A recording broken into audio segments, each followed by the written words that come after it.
வணக்கம் மக்களே! இன்னைக்கு நம்ம என்ன வீடியோ பார்க்க போறோம்னா, ரொம்ப நாள் கழிச்சு வந்து பாம்பன் பாலத்தோட அப்டேட் போடுறோம். மறந்துடாம ஸ்கிப் பண்ணாம ஃபுல் வீடியோ பாருங்க.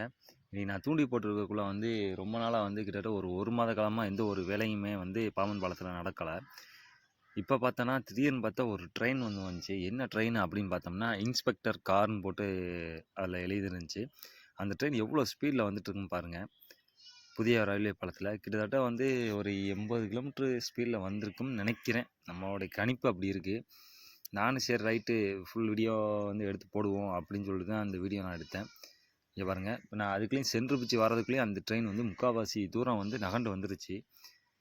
பாருங்கள், வீடியோ ஸ்கிப் பண்ணாமல் ஃபுல்லாக பாருங்கள். இந்த ட்ரெயின் வந்து எதுக்கு வந்து இன்றைக்கி இந்த இடத்துல போச்சுன்னு தகவல் தெரியல. உங்களுக்கு தெரிஞ்சுன்னா கமெண்ட் செக்ஷனில் கமெண்ட் பண்ணுங்கள்,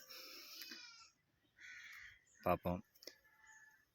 இப்போ இந்த பாலம் எப்போ திறக்கிறாங்க, என்ன ஏதுன்னு இன்னும் வந்து ஃபுல்லாக டேட் இன்னும் அனௌன்ஸ் பண்ணாமல் இருக்காங்க. கண்டிப்பாக தெரிஞ்சால் கண்டிப்பாக நான் வந்து அடுத்த வீடியோவில் உங்களுக்கு கண்டிப்பாக அப்டேட் பண்ணுறேன்.